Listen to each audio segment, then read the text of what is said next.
to hear from the gentleman on the high table. It's been very inspiring, and I hope I can give my little contribution too. I'm a football player myself, and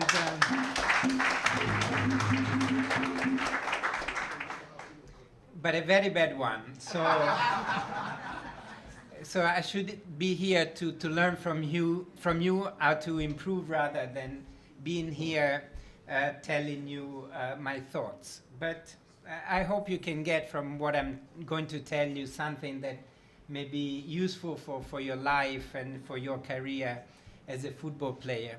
We have a song in Italy that goes like this. 1 in 1,000 can make it. That's how the career of a football player is.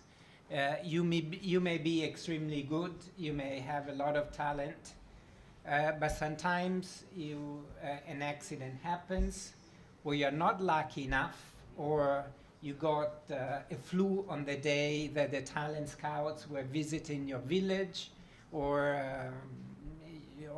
the day that they were there, it was one of your worst days. You know, there are many things that can affect your success. So success is when your talent, your preparation meet the opportunities. So you have to be ready when the opportunity comes. And what can you do to be ready? The speakers before me already said it very well. You need to have perseverance. You have to keep trying when you are too tired, when you would like to give up, when you think you've done enough, when you think you're good enough.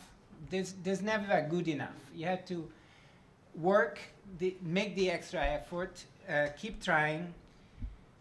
And discipline is extremely important. That has been said already. And discipline means that you had to go to sleep when it is the right time. You had to be at the training, not on time, before time. And that is something also that cross-culturally is very important. It was said before very well. If the training is at 11, at 11 you had to be on the pitch already to do everything. It's not that at 11 you start thinking, oh, maybe I need to get there, or I need to start moving. And that is very important. And those of you who have traveled would see that the sense of time is different for an Italian, for a German, or for a Ghanaian. So that is one of the first things you have to get used to. The lifestyle, the adaptation. You're used to your own food, but then you go to Italy for a trial. The food is different. Maybe it's winter and it's very, very cold and you have never experienced such a cold.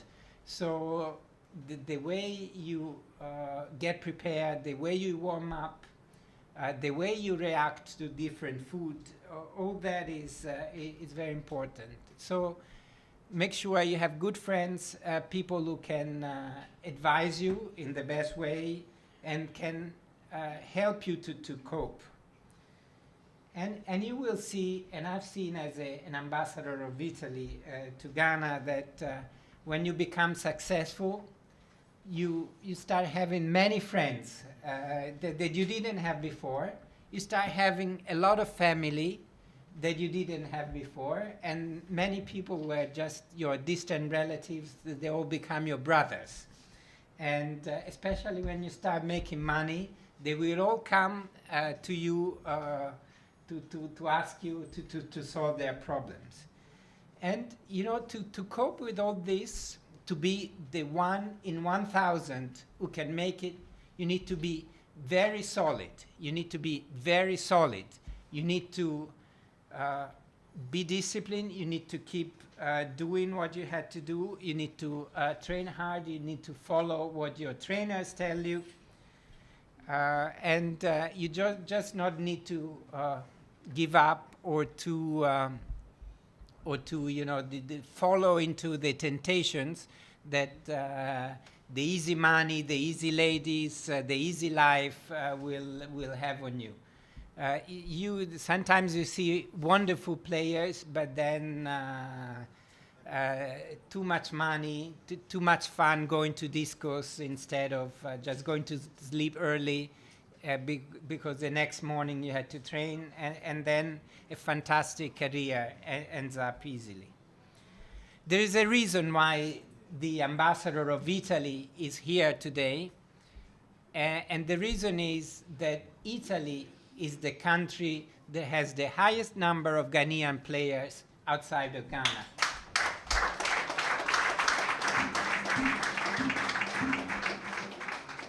We have counted about 100 of them in the different series, Serie A, Serie B, and the different tournaments. I have met many of them. We organize an event every year. That's why I've met some of the gentlemen here today to celebrate the relationship in football between Italy and Ghana. It's a very solid one. I've met many of the guys that have given me their jerseys. They are very simple. They're very committed. They've learned the language. They really struggled and done a lot to make sure they could fit in the system. And I've seen some of their salaries as well. And you know, it is a very successful relationship. They are loved by the Italian fans, and they have become very good. They know how to have an interview, which is an important skill that has to be learned. They know what to say. But believe me, it's very difficult because I can imagine how difficult it is to cope and to in your life when maybe until yesterday you had trouble getting a decent meal and to be able to eat breakfast, lunch, and dinner. And then all of a sudden, after 1 year, you have so much money that you can buy your own Ferrari or have a wonderful apartment. They're all coming after you, and you are the star of the day. Unfortunately, the career of a football player is short. If everything goes well, it can last 20 years, but you have to be very lucky. You have to be one of the best. And then there's a life after football, and to have a good life after football, you need to have been good at saving money during your career, at making the right investment, not just splashing money here and there. And you need to, you know what to do. And again, you have to be solid. You need to remember your values, to remember where you come from, to remember that today you're playing every day, you are in the main team, but something can happen, or you become distracted and you start going to sleep late, you eat too much, or you start drinking or smoking or doing wrong things for an athlete, and all can be gone. So it is very important that you, especially when you are in a foreign environment, in a country that can be called like Italy, where you don't understand the language very well, and maybe people who tell you they're your friends, they're just after your money that you're starting making. So you had to be, you had to know your environment. You had to be a team player. You had to be careful of who your friends are, who is being around you. But you can have a lot of success. I think Ghana is on the right way on working on setting up its football environment in becoming, again, more solid, more disciplined. And yes, I agree with you. Ghana should get more of the added value of the player from the beginning. And in that, it is very important that you learn from countries that have a longer experience in football, how to set up